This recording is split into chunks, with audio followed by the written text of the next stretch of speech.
Hello, civilized people. It is said that politics was once a dignified field where men of character ran for office, debated matters of state, citing facts and figures to reach a conclusion that was best for the population as a whole.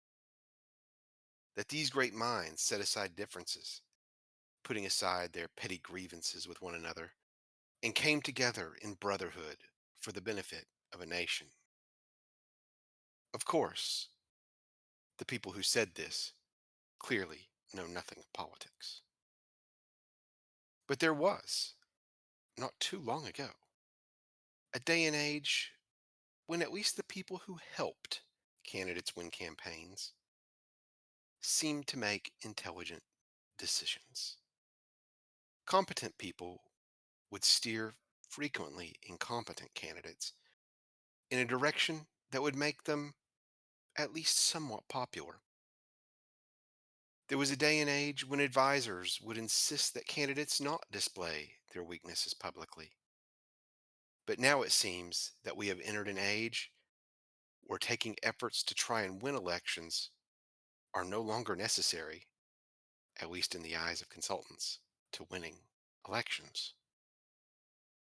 So pour yourself a bracing shot of whiskey, then throw it out and drink the whole bottle. Look up to the stars in the night sky and call out to an unfeeling God to ask why the powers that be have collectively lost their minds.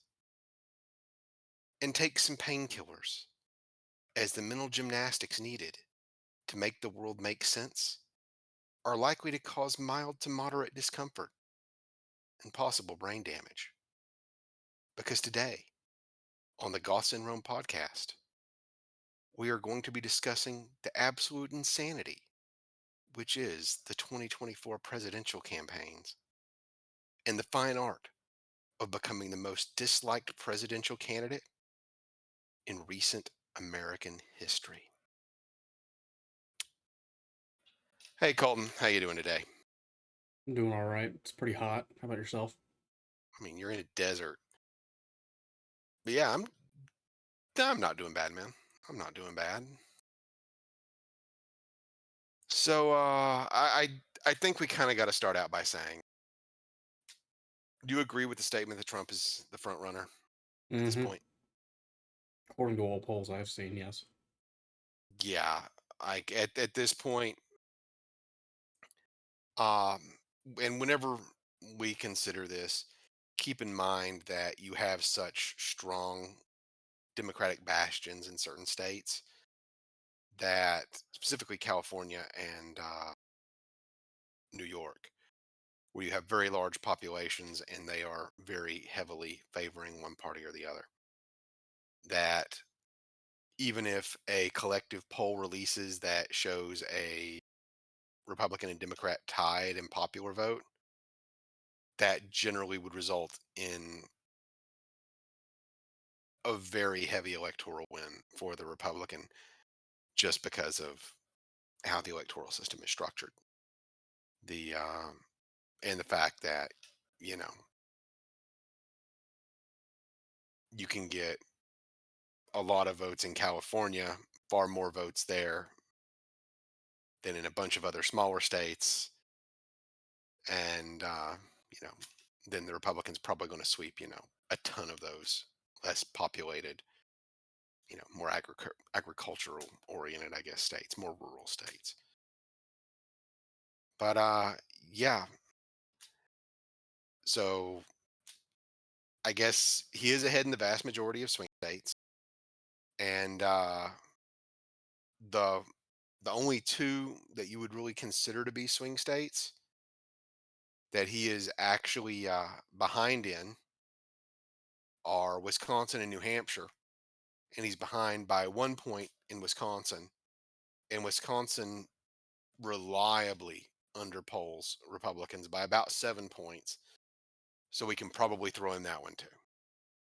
So New Hampshire is the one that he is not poised to win.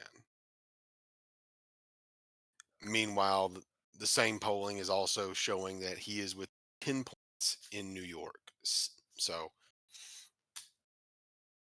I didn't see that coming. I didn't have that on my bingo for ever, really.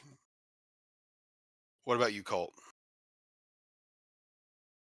The funny thought experiment. It's obviously it's never going to happen, but forcing Democrats to have to spend money in one of their strongholds is always a funny idea to me. Yeah, we're going to be getting into some spending practices, and to be fair, at least with Trump, he sort of forced them to do that. Wisconsin is probably going to wind up being a 1 point race. That's my gut right now. The final result in Wisconsin will likely be, yeah, it could go either way. And Lord, that Wisconsin, not Wisconsin, excuse me, Minnesota.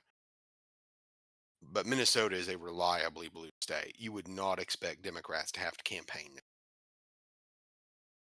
but consistently that happens.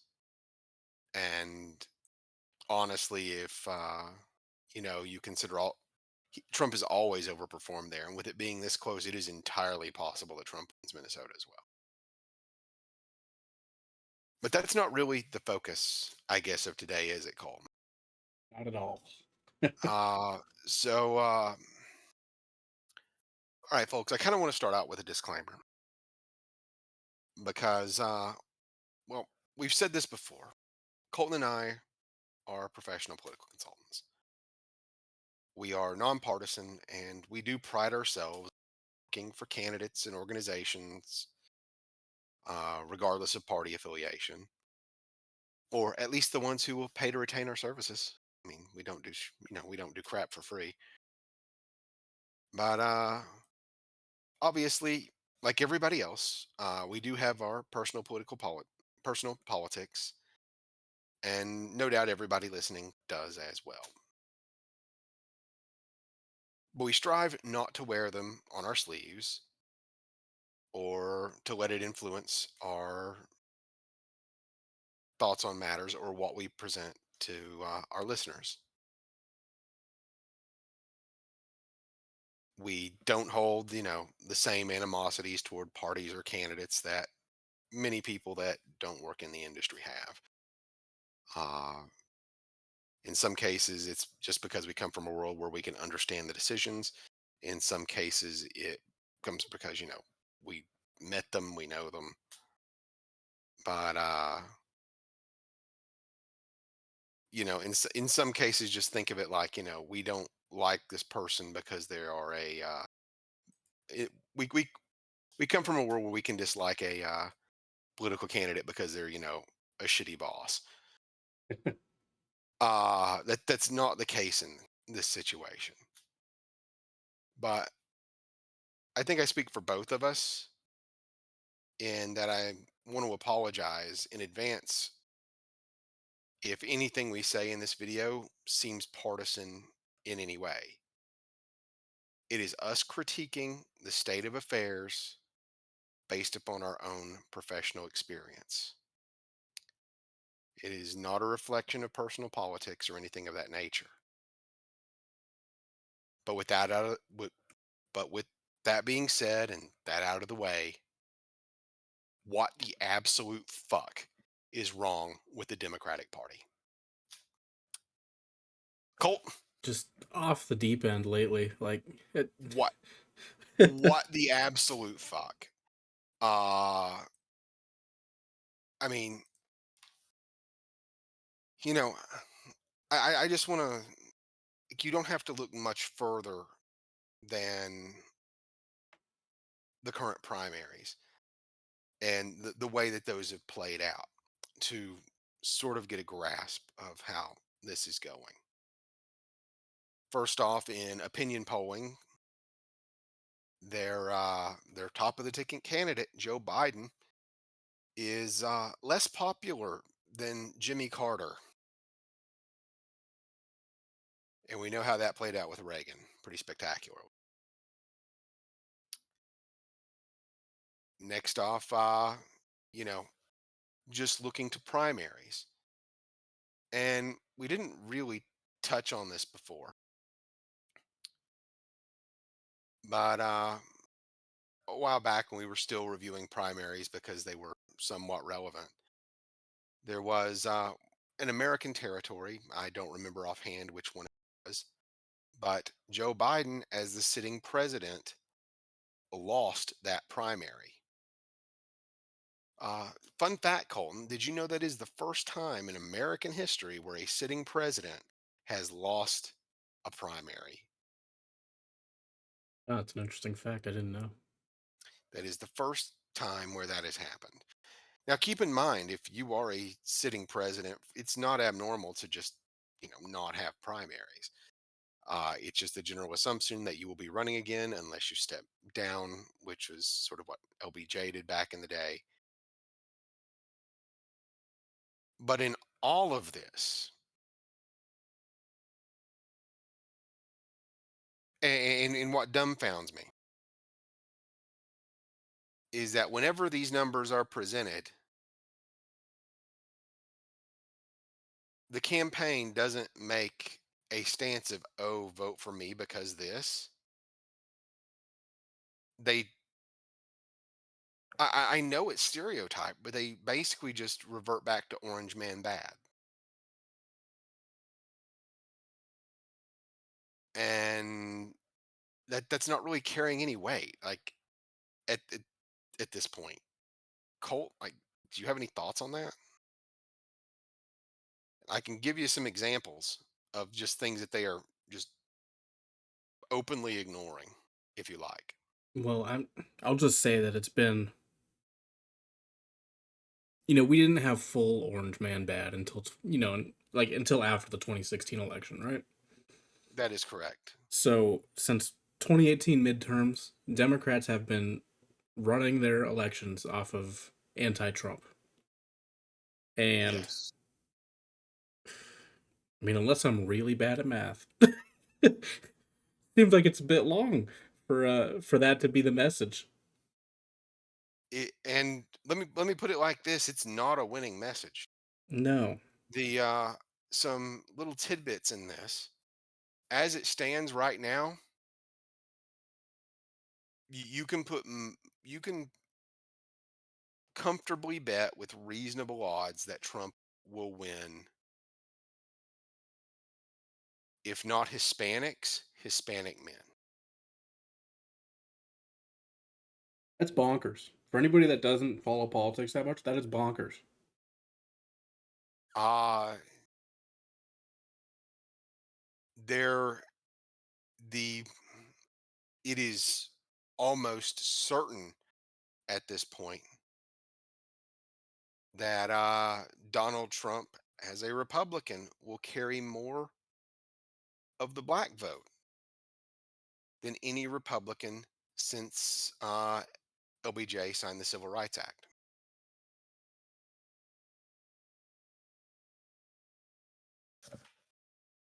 And if polling is to be believed, that could be at a margin of 2-1.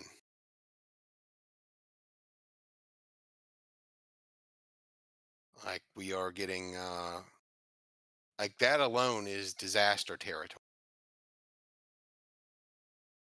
for the Democratic Party, just those two.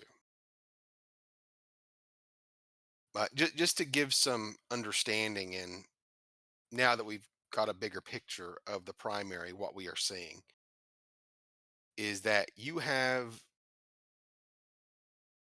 in a lot of what is said, and you see this in articles all the time now, and for the life of me, it is dumbfounding. People continue to talk about how, there's a protest vote against Trump in the form of the Haley voter. And they're saying that's bad news for Trump. That is bad news for Trump. Trump, speaking of candidates who are essentially the nominee for the party, everybody else has dropped out, and how they have performed with, a percentage, with the protest vote as a percentage. Trump is experiencing less of a protest vote than any president within recent memory that I can even bother to go back far enough to look at. So I think the only time I, I think Reagan is the last time you saw a candidate that got less protest vote. Meanwhile, I sort of stopped with Biden whenever Carter got less protest vote than Joe Biden did, meaning that Biden's got some real problems In his own party, you said? in his own party. Uh, Within the last few decades, the worst you saw was George H.W. Bush, and he is underperforming George H.W. Bush by a sizable margin as far as that protest vote within the primary goes. There is a, and keep in mind what makes the protest vote in this so interesting is that at this point, these candidates are going to be their respective nominees, barring something tragic or something very unforeseen happening. And these are people that are turning out not to influence an election, but to just express their grievance.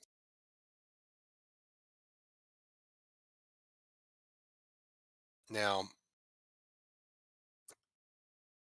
that's not a number you want to be very large, but that's the current state of affairs.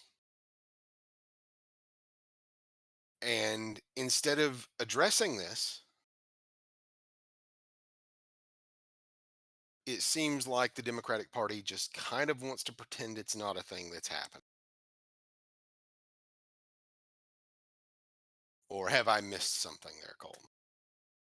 I don't think you've missed something.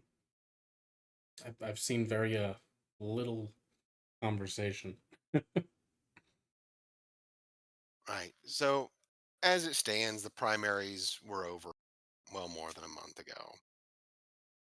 And still, people are, you know, there are people driving to the polls, and they're doing it for both candidates.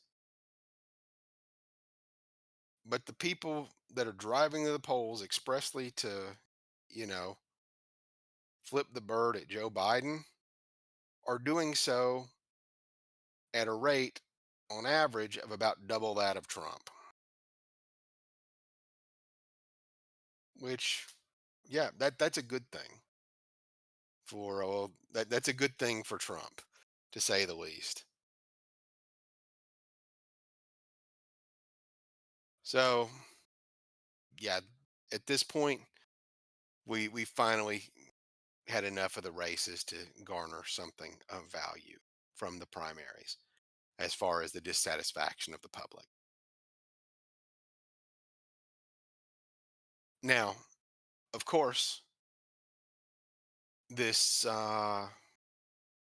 there's a lot of thought that this was, just the younger progressive movement and that it was backlash to the whole Israel and Palestine conflict. And I think it's safe to say that some of that is relevant. Don't you, Colt? Yeah, I think it's relevant. But there was there was something that the Biden camp attempted, and that was the whole student loan forgiveness thing. And care to guess what difference it made in the polls? I'm gonna say 2 points. None. None. Trump is winning the youth vote. Does Biden have any wins among the ages, or is it still He, just he's the older doing folks? he's still doing well amongst the older folks, the oldest block. Wonder why.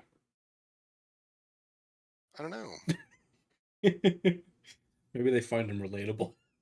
Maybe. I mean, at this point, I kind of want to give the man the benefit of the doubt that he's seen it, just because of some of these poor decisions.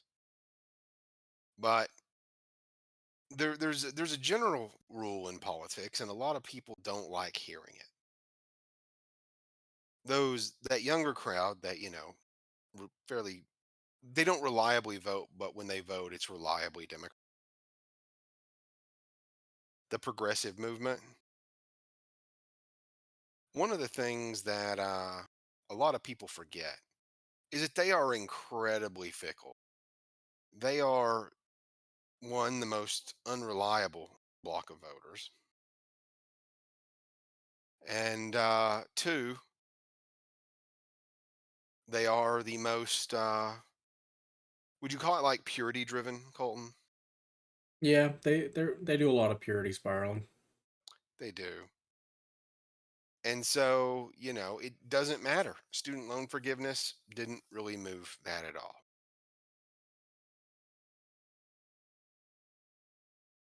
But it has impacted other things.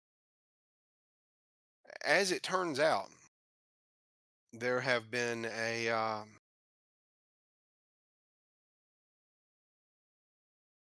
oh God, I'm having trouble believing that I'm going to say this, Cole. I'm ready. But as it turns out, your average, blue collar working Joe that didn't go to college, works for a union, really doesn't like the fact that they're now on the hook to pay for, you know, some kid's degree that they'll likely hold over their heads at some point. Hmm.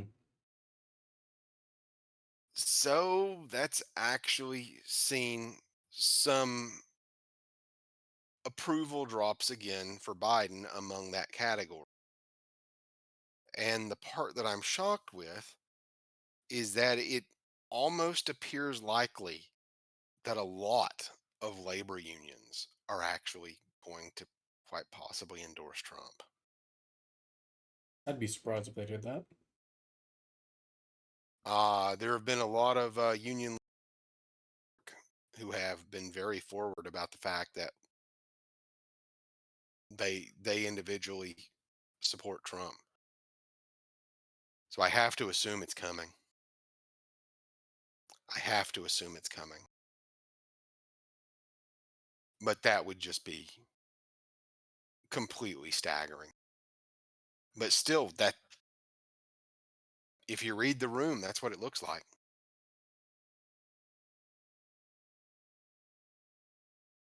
So so far we've, got sort of just completely ignoring problems and saying, but hey, look at that, that's worse, when in reality it's nowhere near as bad as what you're dealing with currently. And essentially catering to a block of voters to try and win their votes, with that block of voters being so unreliable that at best you're still going to hurt yourself. I mean, this is kind of reminiscent, I feel like, of last week's video where these decisions just getting dumber and dumber over time. Well, 2 weeks ago's video on Hasbro. And yeah, I am still in shock about some of it. But next off, this might not seem like it is heavily related to the Democratic Party, but you had runoffs in Texas a few weeks ago.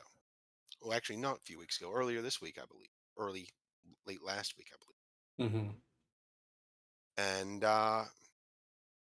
To go into like a brief story of it, the governor of Texas, Greg Abbott, and I believe it's his name, what's his name? Ken Paxton, the attorney general, I believe is his role. Both got, essentially pissed off at the legislature of Texas within their own party and said, screw it.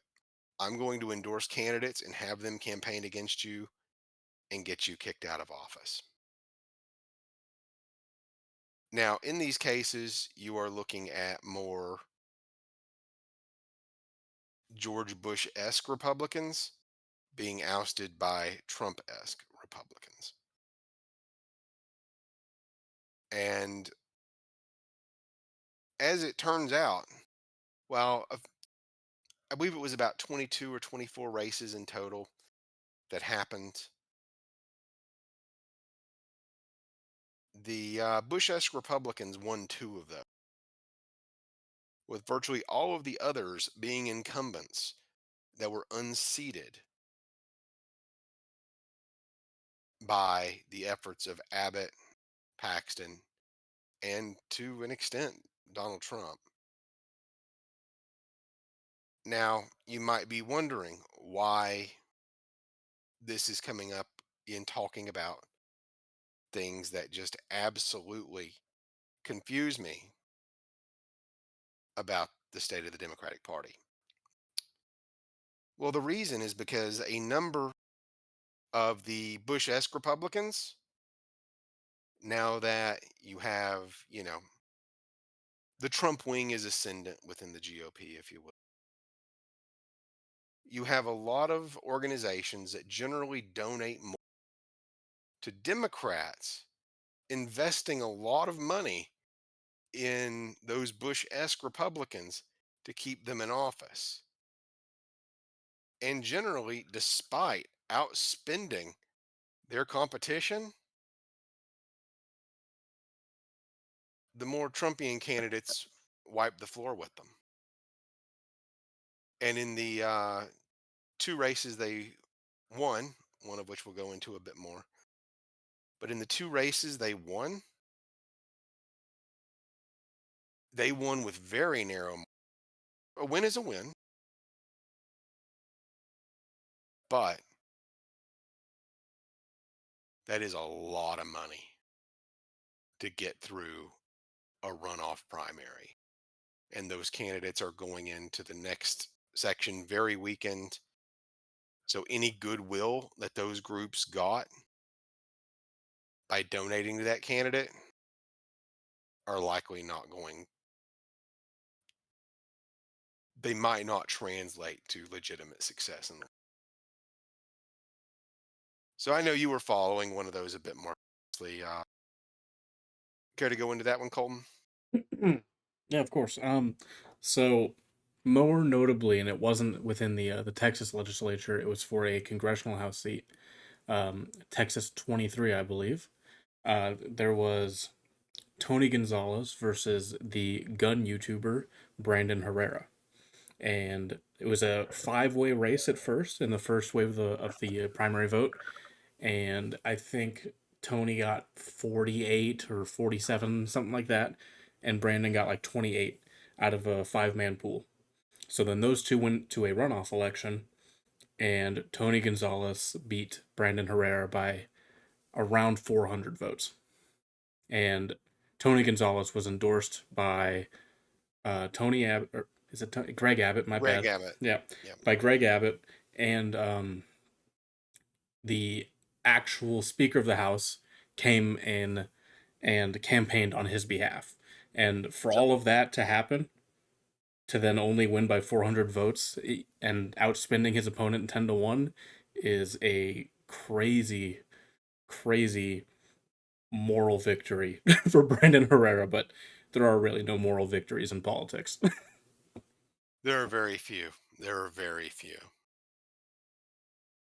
And at this point,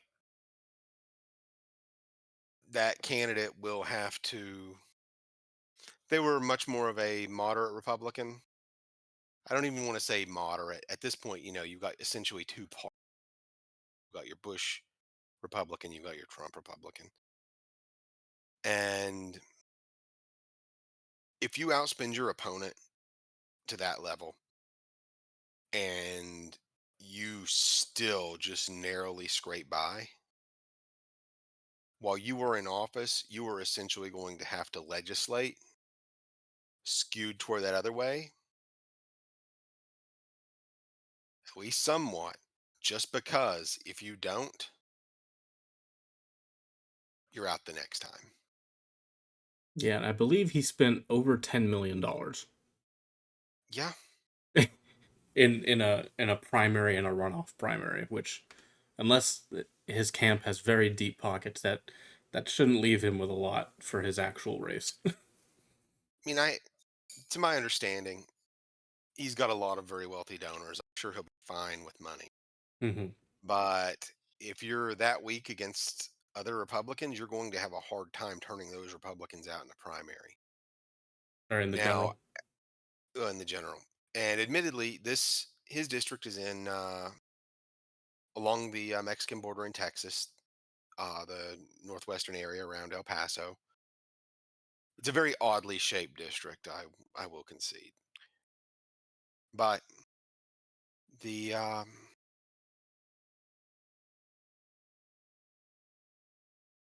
I suppose that the takeaway of it is that there are very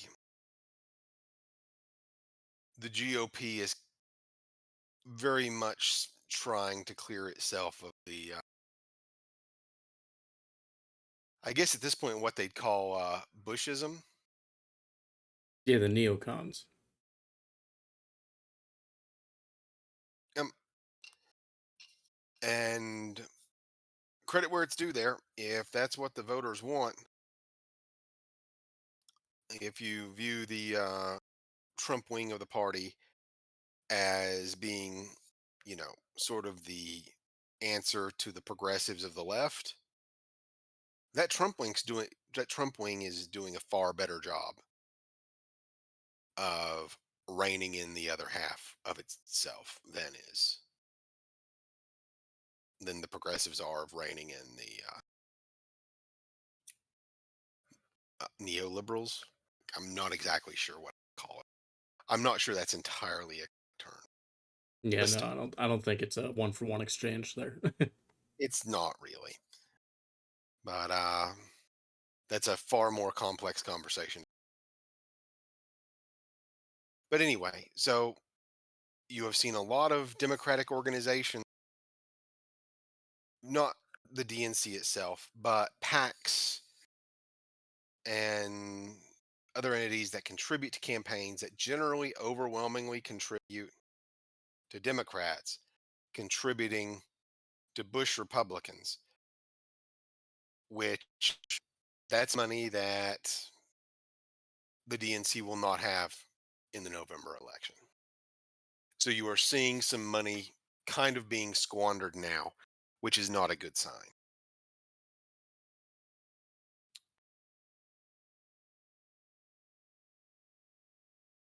So I'm going to take a break from, quite candidly, shitting on the DNC for a minute. And we're going to be shitting on the glorious libertarian.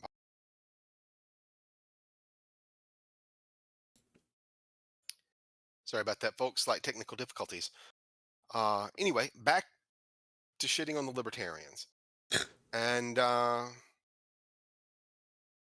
just to sort of show that, you know, we don't just shit on major parties here. We're equal opportunity about such things. You see, libertarians are a party that they've existed for a while, but they gained a lot of traction. What was it in 2012 when Ron Paul ran? Yeah, I'd agree with that. And they've grown. And for those of you that don't understand the libertarian ideology. I'll try and simplify it a bit, at least American libertarianism. It's essentially they're very fiscally conservative, and so much more in line with the Republican Party there. And they're much more socially liberal, but at the same time, they're not socially liberal in the way that, you know, the Democratic Party is socially liberal. The libertarians are socially liberal in that, they take the whole don't tread on me thing to the absolute extreme, to where it just becomes, how dare you legislate this?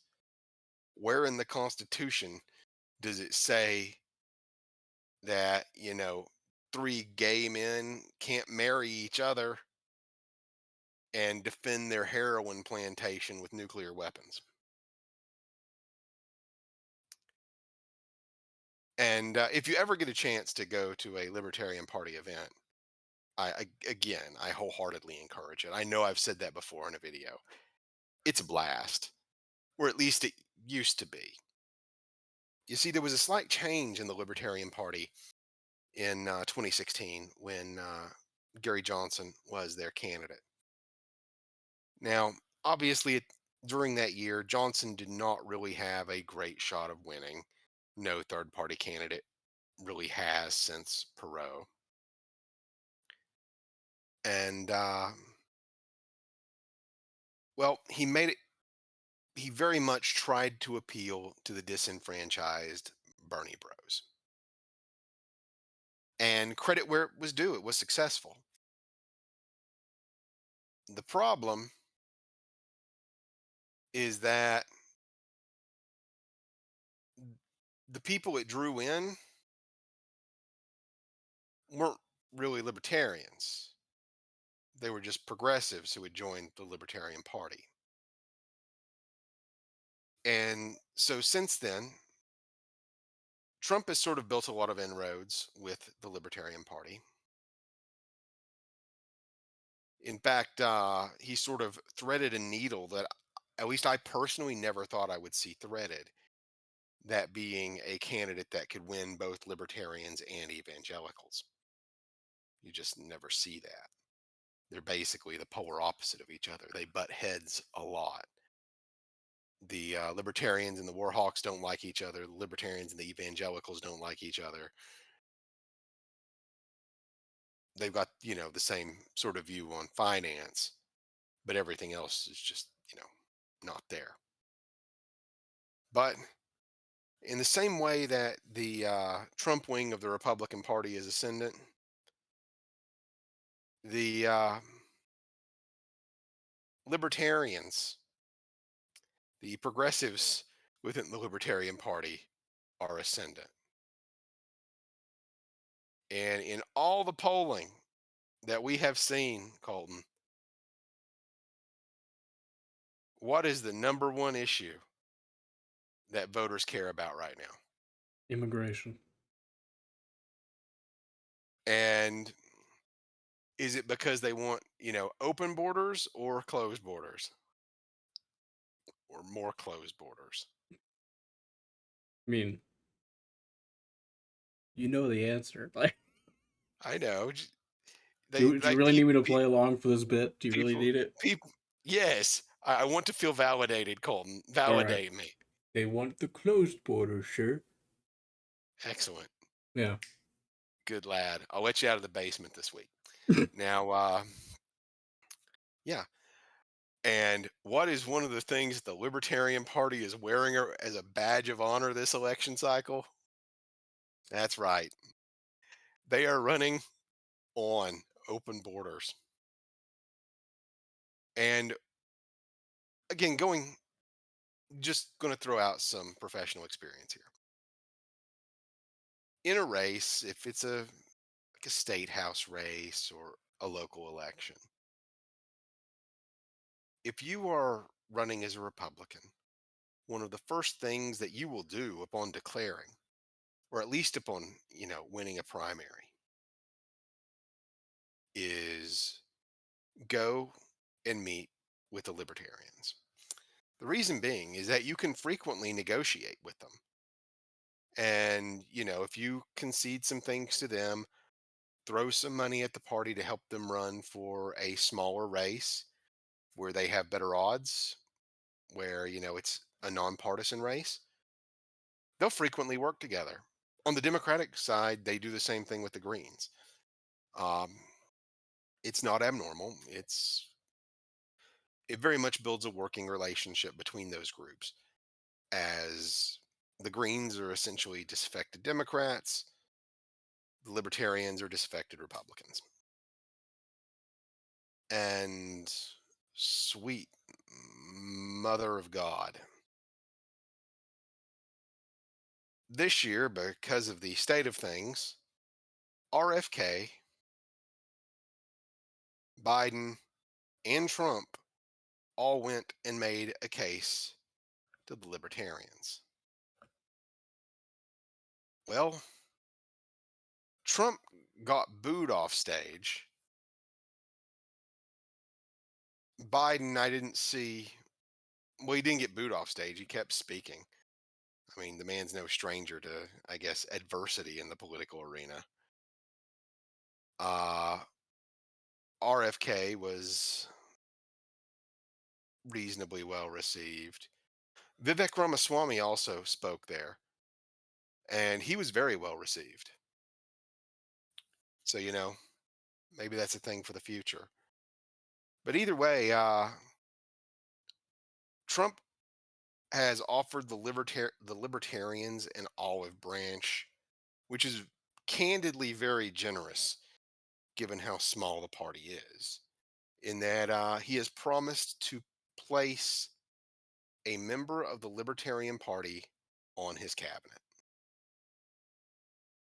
Now, in any other cycle, that would have been enough if the libertarians were libertarians to get them off the ballot and to make them not run.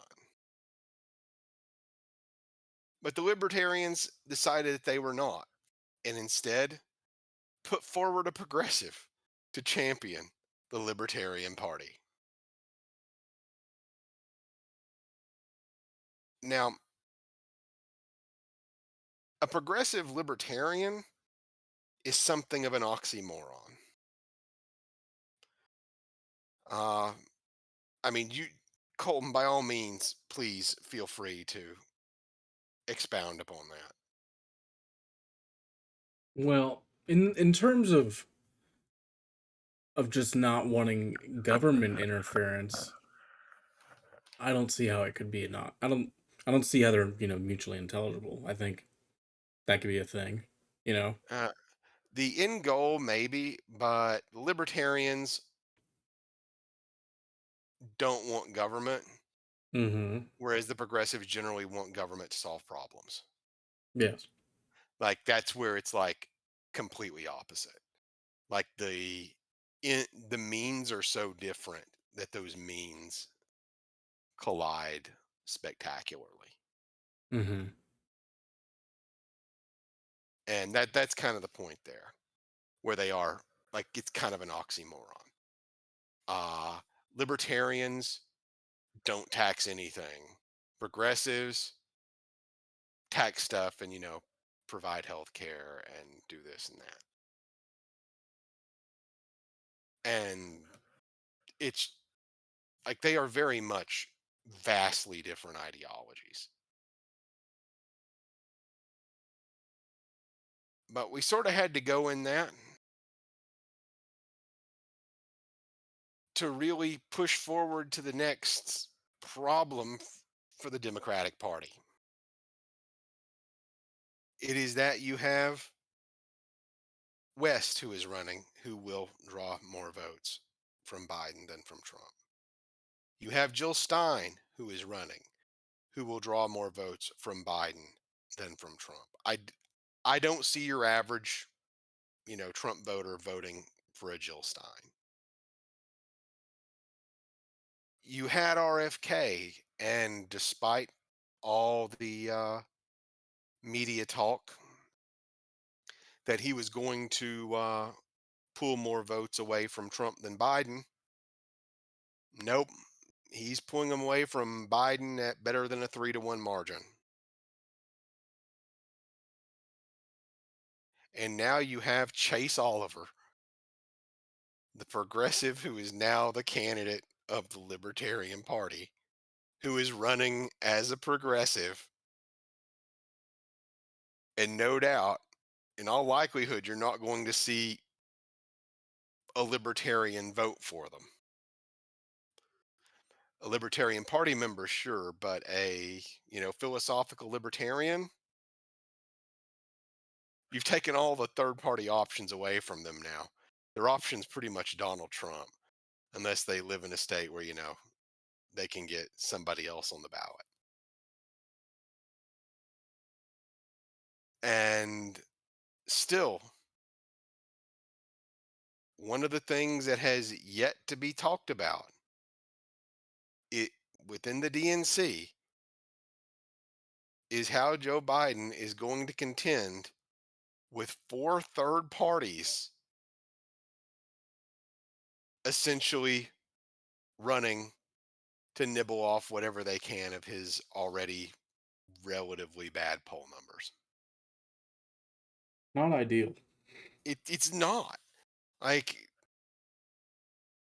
and I mean, it just keeps on getting worse. But e- the libertarians, if you're a Democrat, you want them to run. You want them to run a libertarian that is very appealing to Republicans. You want them to run a Ron Paul. But no, they're running a Bernie Sanders. Not quite a Bernie Sanders, but they are decidedly running a progressive. Moreover, RFK chose a progressive as his running mate. So likely as not, as the campaign season picks up and you see more ads featuring his VP pick, you are going to see the Republicans that were sort of looking at RFK start to look back at Trump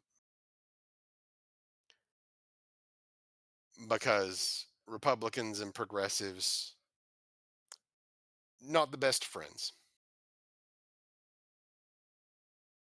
Fair assessment? Yeah, like water and oil. Kind of. So again, you have these problems, and the Democratic Party solution is ignore it and pretend it doesn't exist while saying Orange Man has it worse without ever addressing the goddamn problem.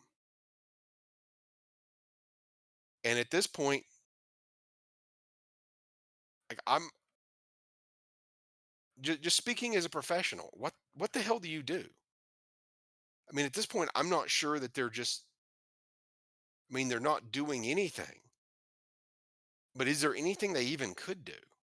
Like, what would you attempt? What a Like, question to throw over. What could you attempt? I, what could you actually attempt? I, noose tying lessons? It there's no hope. Like what would Like, what would you do? I mean, and the problem is that this stuff just keeps on stacking. Uh, the reaction that they took with the student loan forgiveness, knee jerk, didn't benefit them at all, net negative. The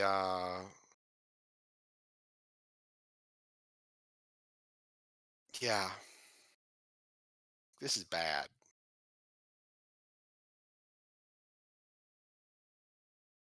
Next up, we have Trump's rally in the Bronx. Do you know the last time that the last candidate that actually did a campaign rally in the Bronx, Colton? No, I don't. Ronald Reagan. I believe it was when he was first running. Is that a list of only Republicans? And presidential candidates that you're talking about then? Yep. Okay. Only no, Democrat or Republican, but presidential. Really? Democrats haven't campaigned in the Bronx? It's a district that's like 75%, 75 or 90% Democrat. Hmm. And what was shocking was that it was a rousing success.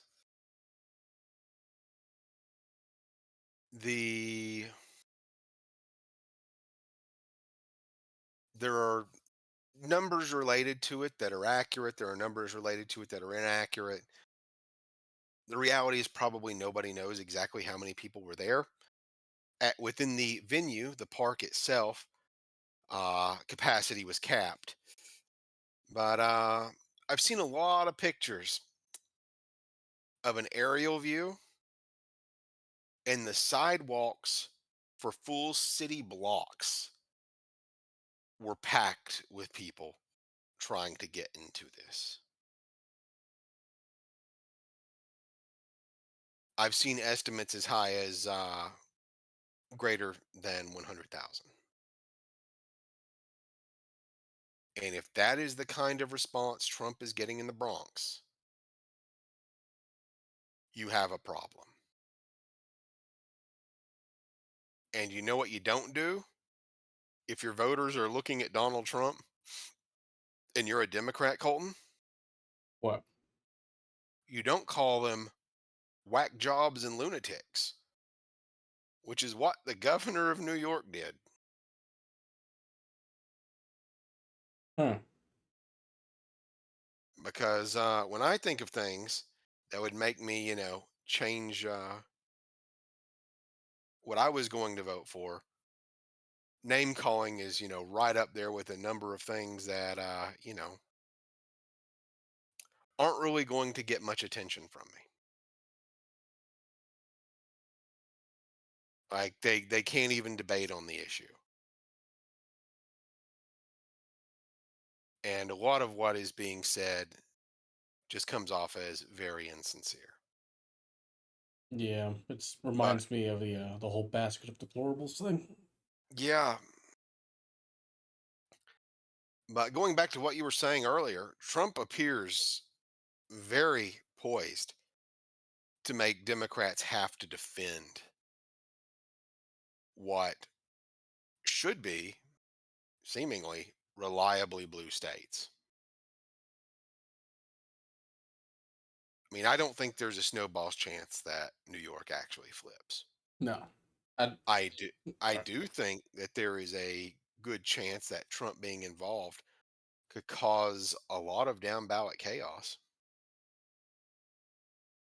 that Democrats have to defend against.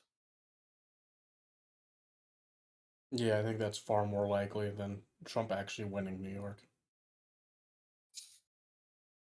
Jersey is one where I don't know. His rally in Jersey, to my understanding, was the largest presidential political rally in history. That's my understanding. And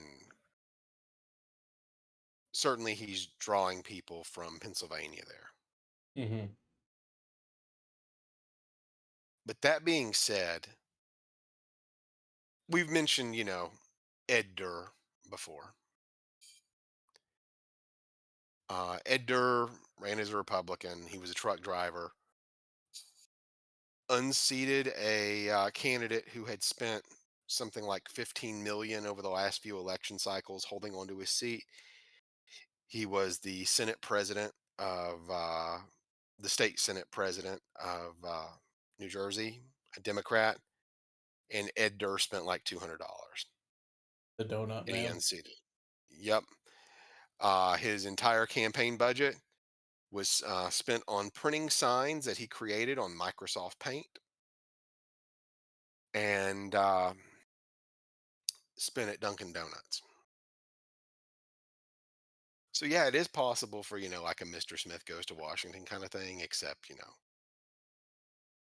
He just went to New Jersey. Well, was still stuck there. But anyway, that's the weird situation surrounding that. Where in that same cycle, though, Republicans grossly overperformed expectations. I mean, they certainly didn't,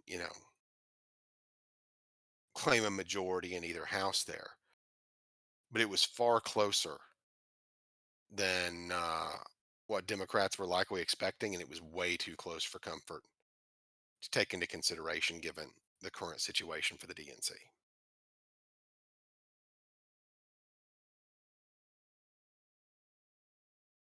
So now we've got to move on to another just grossly over. Trying to think, a glorious fuck up. We'll call it that. Because going into this cycle, Biden was fairly weak, but for whatever reason, they decided to go through with the primary process anyway. There were alterations made to the schedule for primaries, caucuses, and the nomination process for the Democratic Party this year.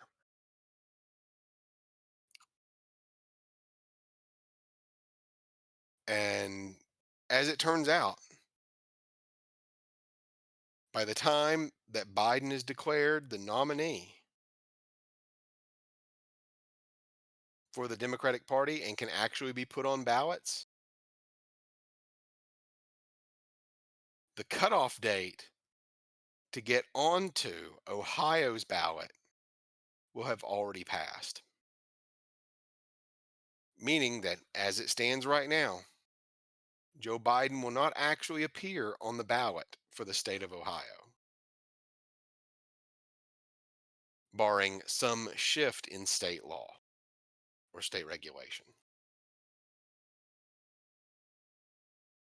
So this isn't a case, mind you, where it was like Maine or Colorado trying to kick Trump off the ballot. This is a case of this state has had this regulation for getting onto a ballot, and the DNC just sort of ignored it. So yeah, seemed like kind of a key oversight. Just a little bit. I think whoever's in charge of that one probably got booted.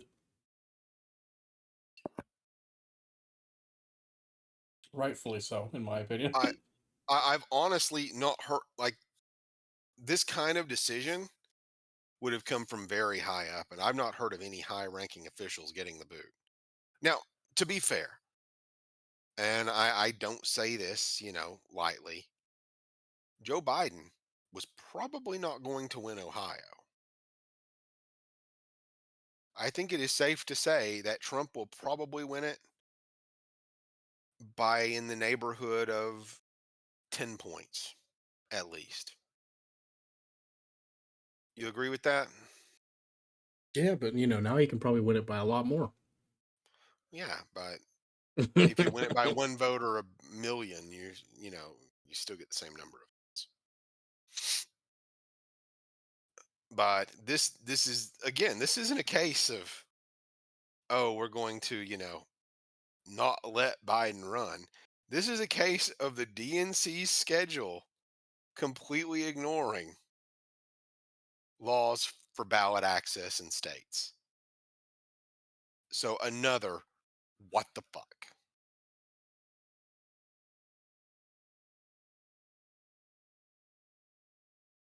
So I'm very confused. I am very confused by that one, Cole. Did they just write it off to begin with and say screw it, we're just going to, slow everything down. Joe can't keep up with it. It just saves some money, not even bother campaigning there. Yeah. And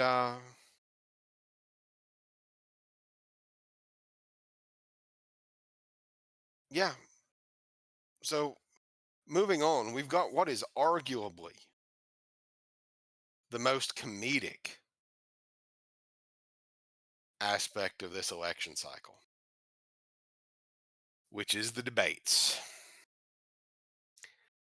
Now, debates are normally held later on in the election cycle when you are trying to, put something in front of the voter about the time they are going to be going into the ballot box and pulling a letter or filling out a form that they get sent to their house, depending on your state. And so normally these are, September, October affairs. But we are going to be having the first presidential debate of the 2024 cycle in 3 weeks. That's just It is going to be conducted with an empty auditorium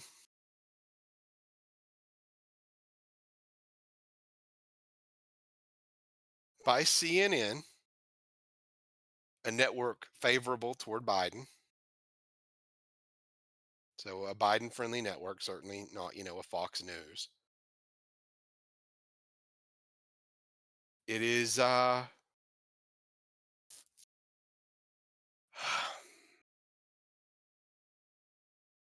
and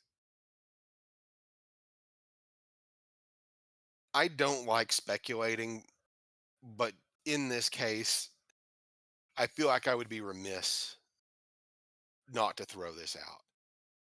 If you are doing a presidential debate this early, it is because you know deep down in your heart, your president, your candidate is going to fuck it up. And you want to have enough time between then and election day to try and make sure that people memory hole it and don't consider it. That is the only logical reason for a debate this early. Because the real advantage you would get from a debate is really generated when people are about to go in and pull a lever. Don't ask me. Ask Ronald Reagan.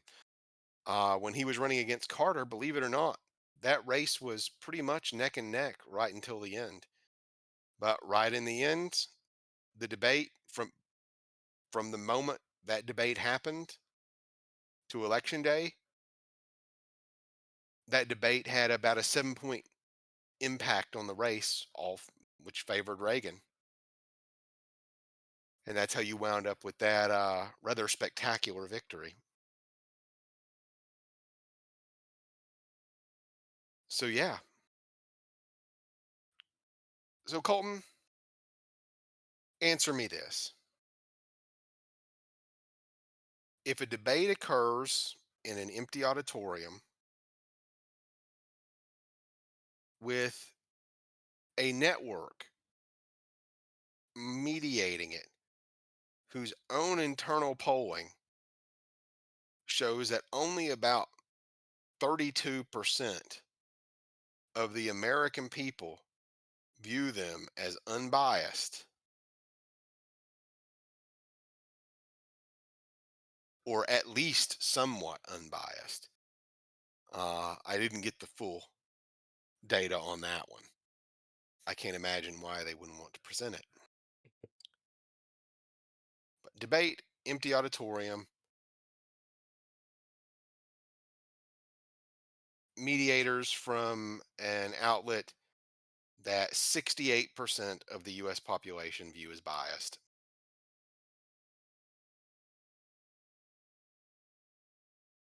And of those 32 that view them as unbiased, they already swing overwhelmingly greater than like high 90s percentages toward one candidate in particular. Does this debate matter? Um, Only if something really funny that's memeable gets said in it is the case where it matters. Yes. I think at this point, that is the reason Trump is debating him.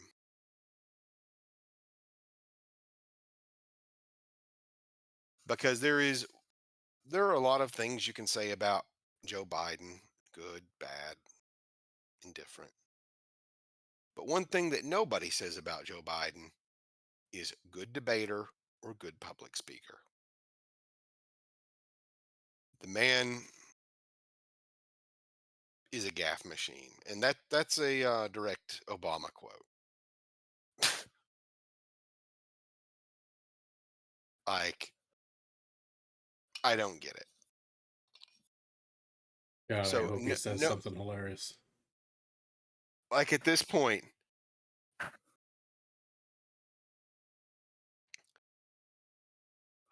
yeah.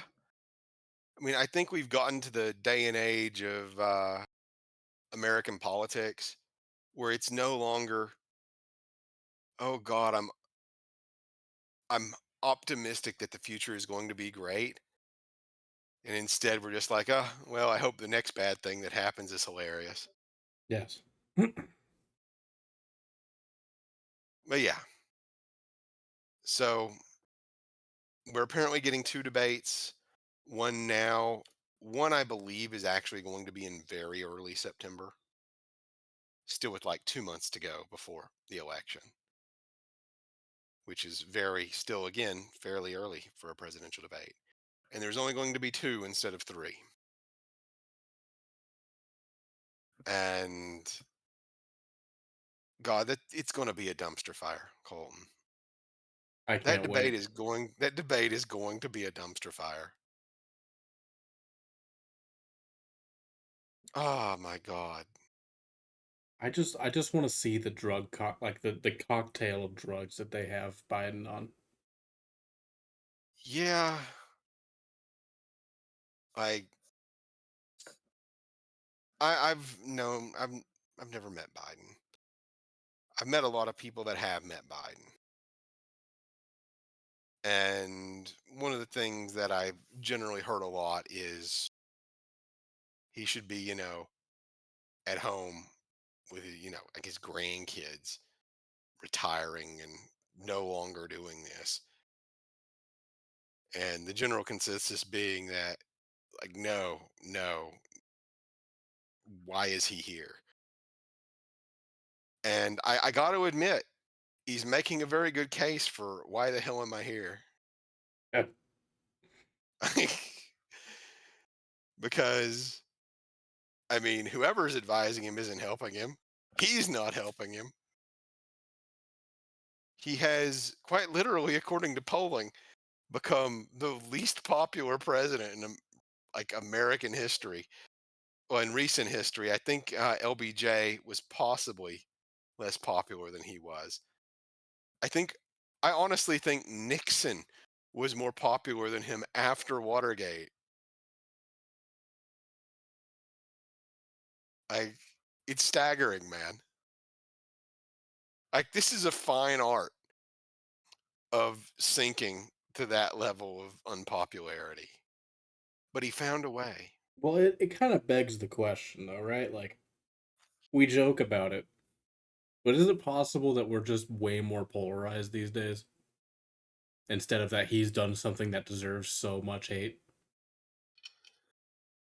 you know? I'm I think it's because we're way t- more polarized. I'm gonna quote the Bill Clinton campaign slogan. It's the economy, stupid. And right now, I mean, in high-minded metrics, you can make a case that okay, maybe the economy is recovering. You can make that case. And the reality is that your average Joe isn't feeling it. And they probably won't be feeling it before November. Let's be clear.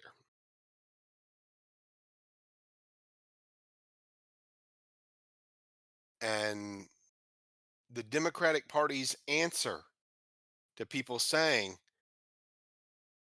inflation is breaking my back is, look, Jack, the economy's doing great, you stupid bastard.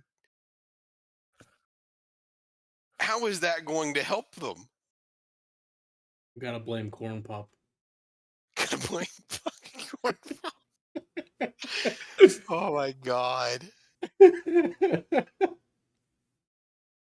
I oh god. I mean the man's fucking Lord. What are some of just the shit he said in conversation, and I'm sorry, like these just seem like senile moments. So he was a highly sought after athlete. He drove trucks. He was a truck driver. He grew up in black churches. He marched in the civil rights movement.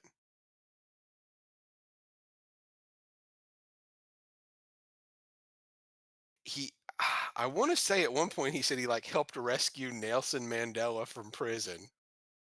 Didn't you say he grew up gay in the 50s? Ye- I don't think that was legit. I think that was like a Babylon Bee thing. Damn, I fell for it. Ah, credit where it's due. They're great satire. They are great. I love the fact that there is actually a if anyone listening to this finds the Babylon Bee humorous, there's actually an alternate website called Not the Bee that just posts equally ludicrous stuff, but it actually happens to be true. Um, but I think the one that takes the cake of those is that his uncle was eaten by cannibals in World War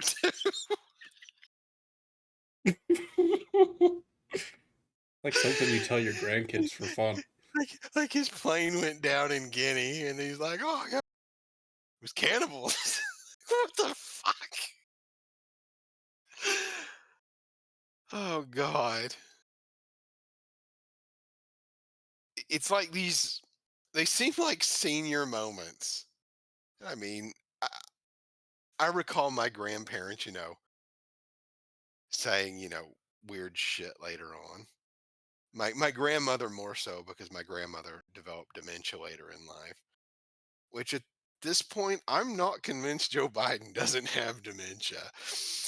But and the fact that I'm someone who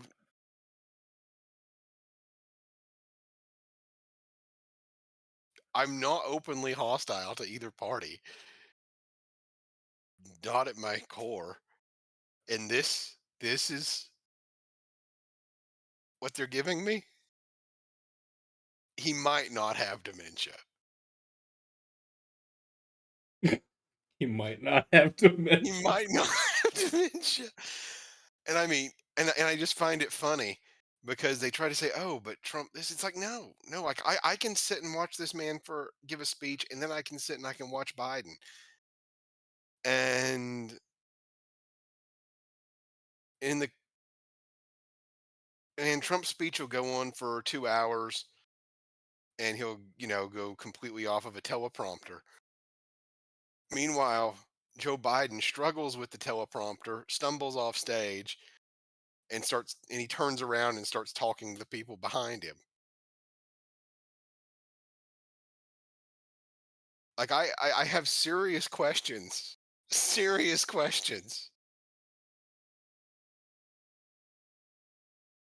And I mean, this isn't praise of Donald Trump. It's just looking at the Democratic Party and saying, please, what you're offering a candidate that might not have dementia.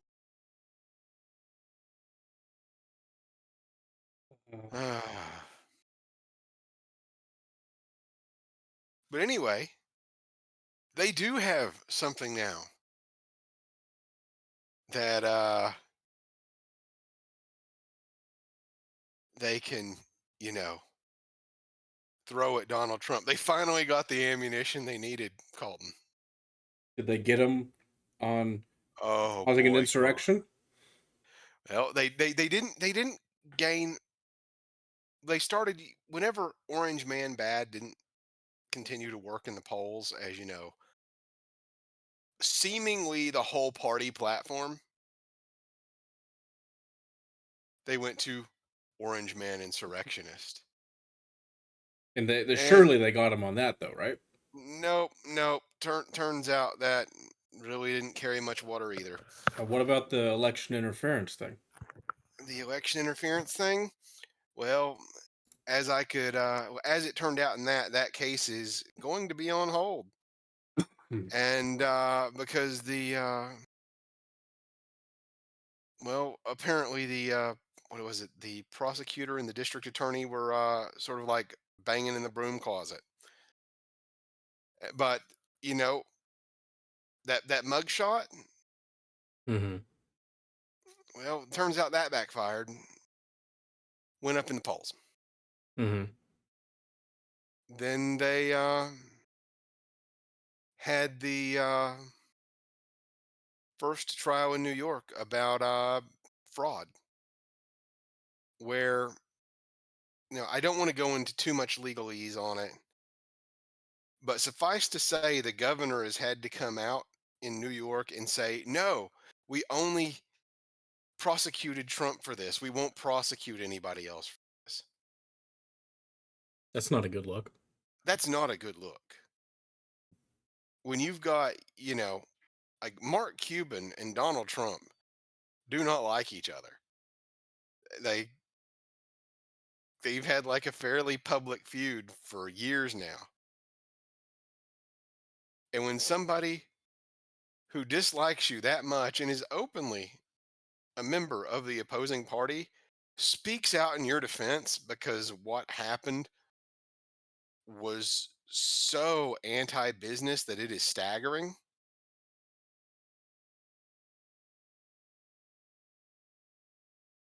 you done fucked up. So what happened? Got convicted and he went up in the polls. Then you had the I don't remember her name, but the rape case, which wasn't actually a rape case. It was suing for damages because apparently he made a public statement saying that this lady's a lunatic.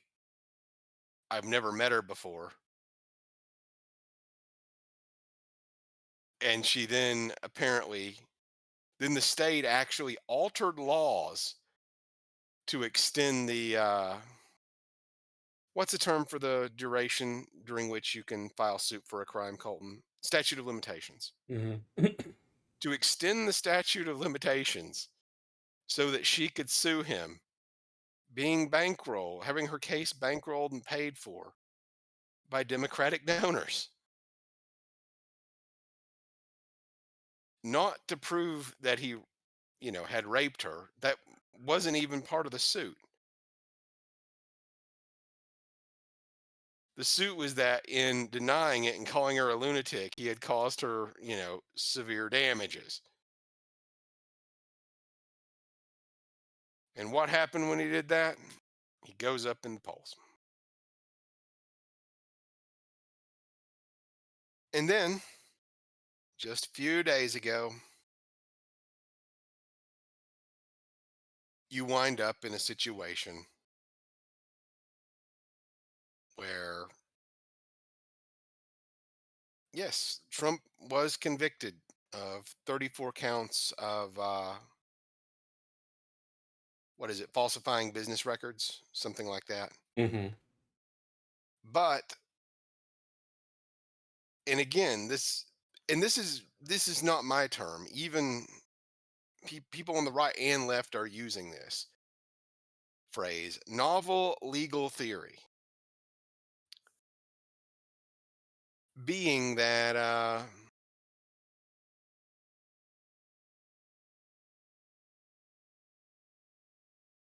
because it was related to an election, it could be tried as a felony. But and this was related to the hush money payments, which hush money payments are not actually illegal. That is a perfectly legal thing. You can dislike the morality of it, but there's no legal issue with them. And now you would think that after they saw Trump go up in the polls, whenever he was charged in Georgia, charged with the damages case related to supposed rape and the business practices thing in New York, and they had seen him go up in the polls each time, you'd think they might have recognized a pattern.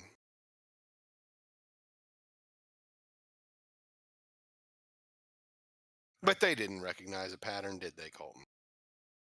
They never do.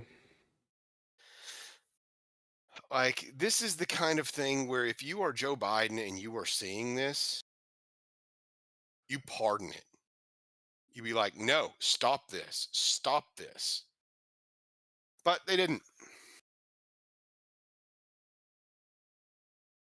And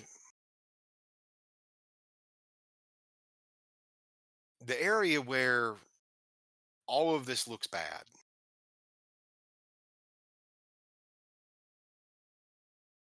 and I'm not going to say this situation helps Trump so much as it hurts Biden.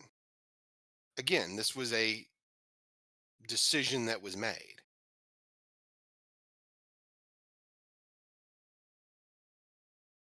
or a decision to not do something. And I don't want to get too into the weeds and the politics surrounding this, but you had a judge who had contributed to the Biden campaign. And certainly, I'm sure there are judges that do that. I don't think it's a good look. If, like, if a spouse wants to give, that's one thing. But if you were a judge, it is generally, bad form to take a political stance. That is generally very much inadvisable. That does not look good. But this is a judge who had contributed to the Biden campaign. He had a daughter that works for the Democratic Party. So he had financially invested into the opposition. So he was essentially ruling over a case related to a candidate who was running opposed to a candidate that he had financially invested in and with whom his daughter had a business relationship. That is not a good look. No, if that's true, then he should have recused himself. That is true. That these kinds of records are public information. You can see that. Um, I think that alone will see this go to the Supreme Court and likely cited for conflict of interest. Next, even in the every single news station was basically covering the guidelines that were given to jurors in this case, which in the state of New York, a judge's guide on how to determine guilt, essentially it's something that, jurors get to define the laws in a practical sense so that, your average juror who might not understand, this, that, and the other about the law can look at a situation and say, oh, guilty, not guilty. In the state of New York, in order for those definitions to be given to jurors, the prosecution, the judge, and the defense have to all agree that those rules go to the juror.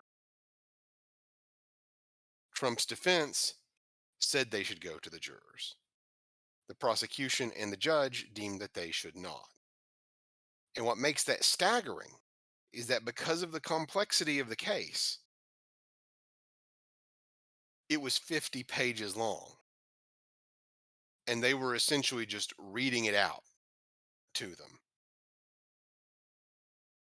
which that doesn't make any sense. That's really confusing. Why the hell, given how complex that was, a judge wouldn't want it to go if they were not biased in some way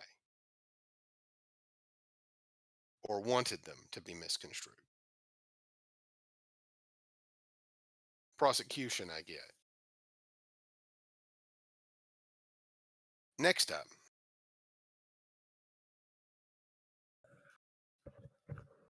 so Trump, well, the next issue where all of this is even more confusing is the fact that it relied upon Trump breaking FEC laws, which the FEC addressed this. And what did the FEC say, Colton? They found no evidence of wrongdoing. There was no evidence of a breach of FEC laws. So, going into what they could convict him of in the area where this all becomes very much, I guess, a very gray area legally, is that they're they didn't have to agree on the specific wrongdoing, just that it had happened in one and contributed to breaking one of these three things. Two of those were FEC laws. The FEC has indicated that that's not a problem. Like there was no breach of that. There was no evidence to even prosecute it.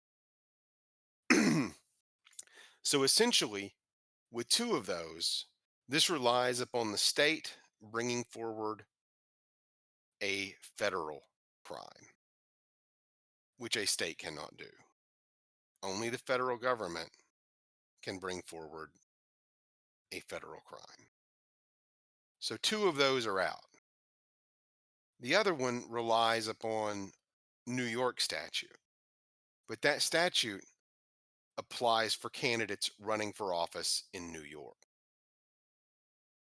Trump was not running for office in New York. He was running for the presidency, which that brings in the question of, well, with the electoral system, this is a New York election for electors, but it's an election of electors. So is it technically, like, there's a lot of technicality in there that I honestly don't want to get into too much because I think I've had my fill of legal speak enough at this point, Colton. Me too. God, I don't know how lawyers do it. But anyway, obviously, certainly, this time, Trump got hit with 34 counts and was convicted. Surely this time, Orange Man was over. Were they right? No. No, quite on the contrary. Uh, in a totally predictable outcome, highly predictable outcome given what had happened every other time this kind of issue. Within the first 24 hours after the trial, Donald Trump's campaign had raised better than $50 million. Now, That's not huge in the grand scheme of things, but in 24 hours, that is massive. Furthermore, about 30% of those donors, these weren't people that had contributed to Trump in 2020 or 2016. These were entirely new donors for the Trump campaign.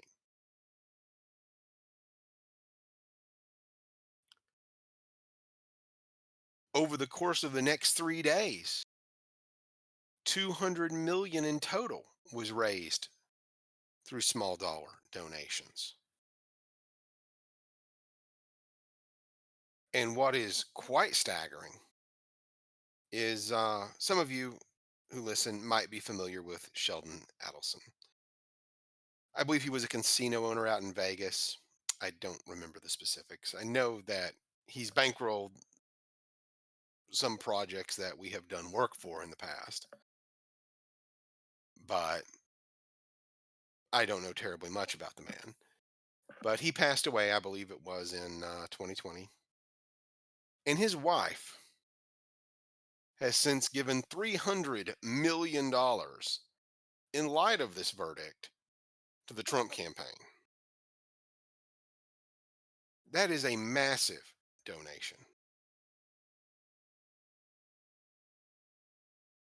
Colton, what can a campaign do for $300 million?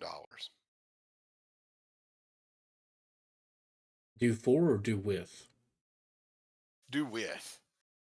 Um, Quite a lot. That's a huge war chest. That's That is a staggering war chest. And certainly you see donations like that on the left as well. But all seeming to stem from this one event, it's nuts. And I just want to verify something real quick.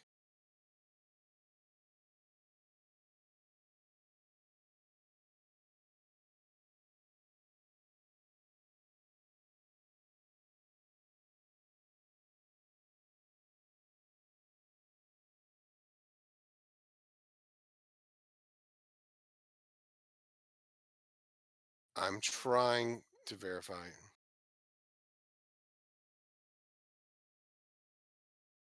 Now, not all endorsements mean a lot, but there are some people with larger audiences than others that seem more relatable than others. And while it does not constitute an outright endorsement, Joe Rogan, who I would say probably has slightly more endorsing power than others, only has come slightly. out and said, I'd vote for Trump before I'd vote for Biden. That's the exact quote. Damn. So it's not an outright endorsement, but it's pretty damn close.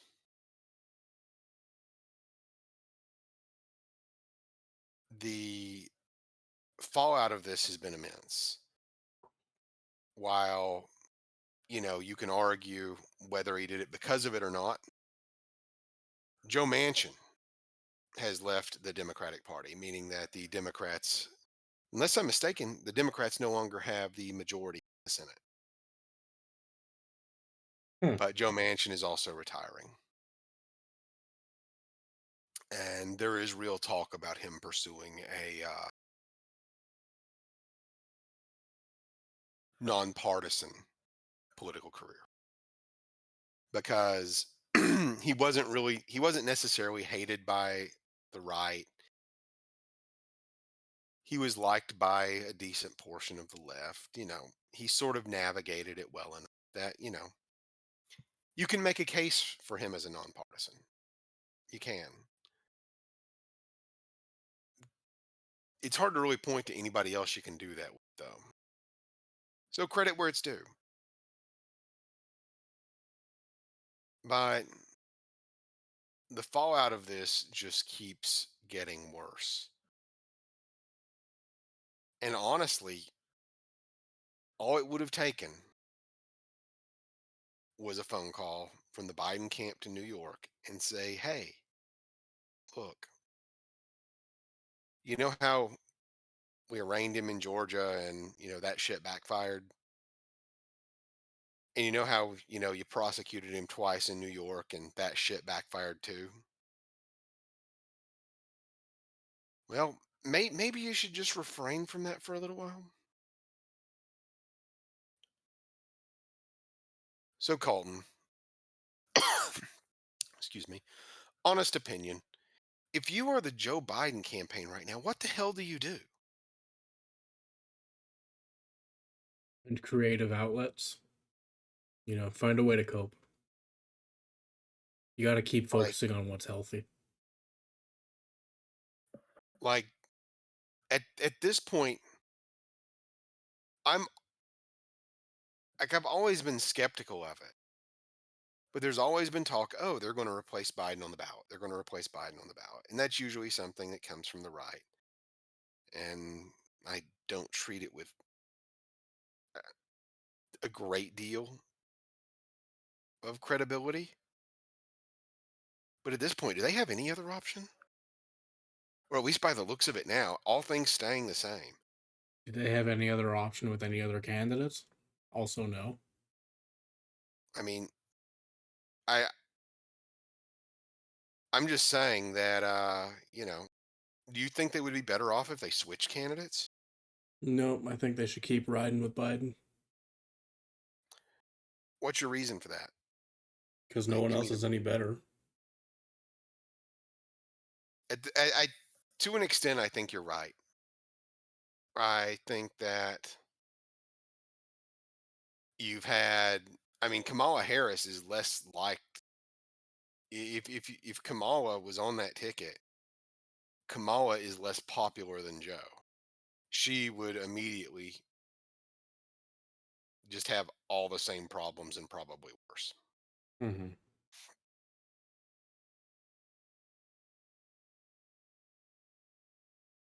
I mean, if you pick And anybody else, you get rid of, the incumbent bonus, which I don't think it's that big this time around, but it's something that you have going for you. I mean that incumbent bonus seems to be a negative. I don't think there's an incumbent bonus. Well, who are you going to replace him with? That's the thing. It's like it would I be. I mean, let me put it like this. It's no secret that MSNBC leans pretty hard to the left. And I believe it was MSNBC earlier this week, like, and that's a left favorable platform. One of the candidates they could have put up, Pete Buttigieg. I'm never going to pronounce that man's last name. I just call him butt plug, Oh God, that was disturbing. demonetized. Demonetized. Can't Wow. believe I do that to our own channel. Yeah. But anyway, uh, he basically got mocked both for saying that global warming caused turbulence in airplanes and for the fact that so many billions of dollars had been invested in installing charging stations for electric vehicles,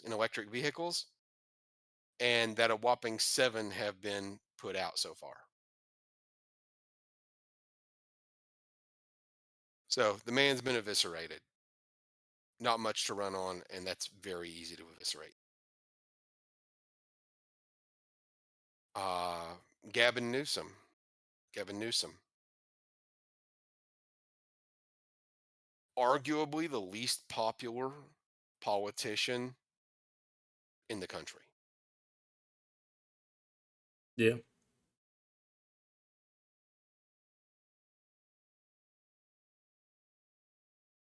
I I don't know of somebody they can put up. I mean, Michelle Obama, she's openly said hell no though. I'm not even sure that's enough to turn it around at this point. No, it's not. You Like just got I'm to ride it out. You got to take your beating this time around. like that's what it feels like. And I mean, I'm not trying to predict the outcome of the election here. But right now, looking at what's in front of us, this kind of like this is what it looks like if a party was trying to lose. That's what it looks like. And that's why it is so infuriating is because there is somebody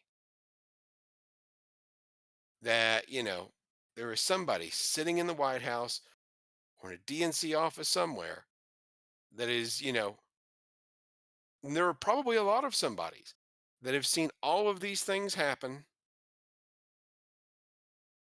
They see the dumpster fire. They're like, "Oh yeah, this is cool."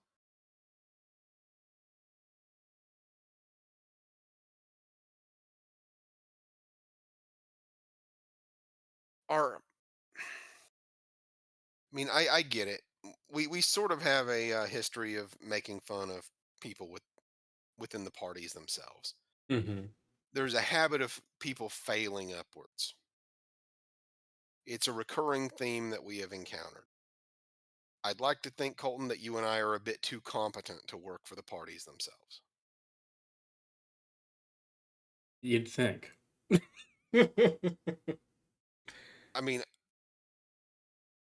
this is the kind of bad decision making that transcends bad decision making.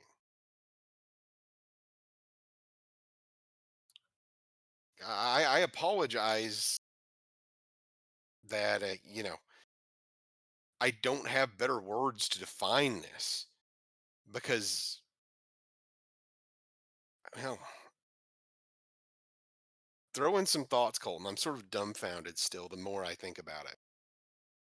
I- Whoever Like is my head making hurts. whoever is making these decisions must have such a stranglehold on the people underneath them that maybe it's like a cult of personality where like only I'm grasping at straws here because I don't know how else you could have this level of nobody is speaking out and going, "Hey, let's not do that." Right? Not a single person. I mean, I want you to imagine if, to put it into perspective, imagine if, you and your family are standing around in the kitchen and you got an eye on the stove on, and, like the 4-year-old is like, ooh, pretty, and trying to grab at, the hot piece of metal.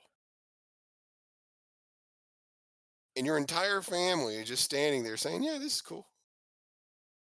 You'll find Th- out. that, yeah, he'll learn a lesson. Except that this isn't, learning, hot equals ouch. This is, presumably a multi-billion-dollar race for the most powerful position on earth. And this is how they're running it.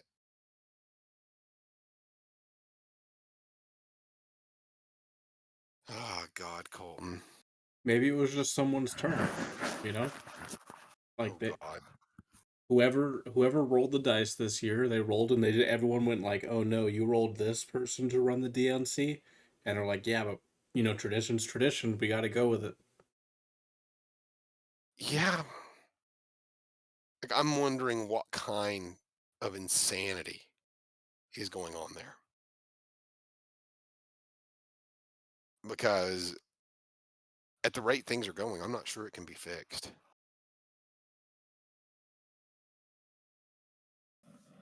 Now At get least not until this. then.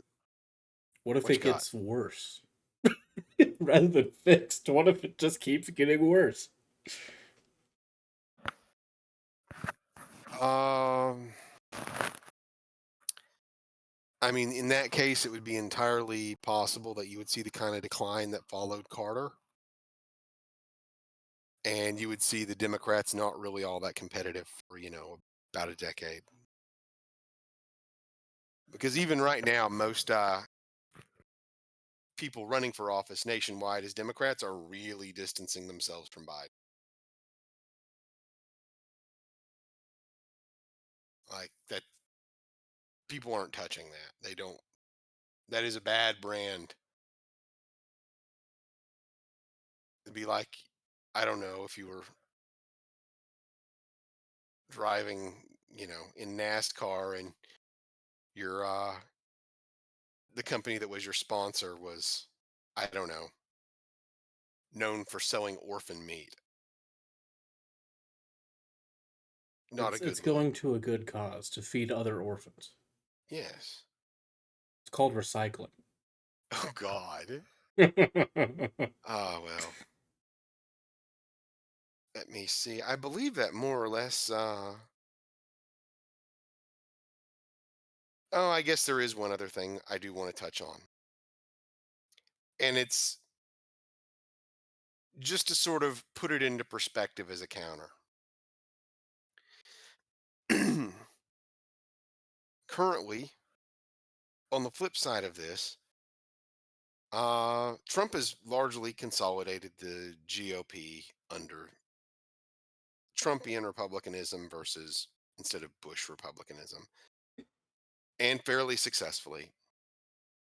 Uh, you have one of his biggest critics running for, I believe it's Senate in the state of Maryland. By and large, it looks like the GOP is not even going to help.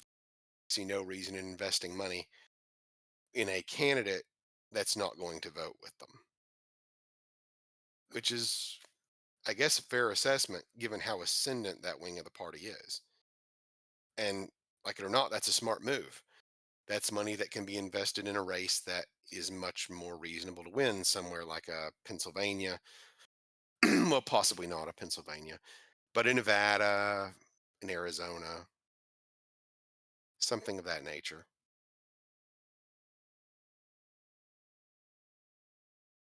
And they have largely seemingly overcome their fundraising issues, considering that under Ronna McDaniels, the GOP was grossly under fundraising as compared to the Democrats. And in the back half of April and for the month of May, the Republican Party raised more money than the DNC, which is quite impressive. That's not something you normally see. So clearly, something worked. But anyway, I believe that just about covers it. Thoughts, concerns, comments, or prayer requests? um, let's send one out to all the homies that aren't here no more. Hmm. Maybe the bottle of bourbon I pitched at the beginning, that shot to pour out is for that. But anyway, to you poor bastards still listening, thank you for doing so. We hope you learned something from this. And again, we did not do this to appear partisan. We did this purely to just highlight what appears to be a huge problem right now in the industry in which we work. But anyway, we look forward to entertaining you next time, hopefully. And until then, take care. Have a good one.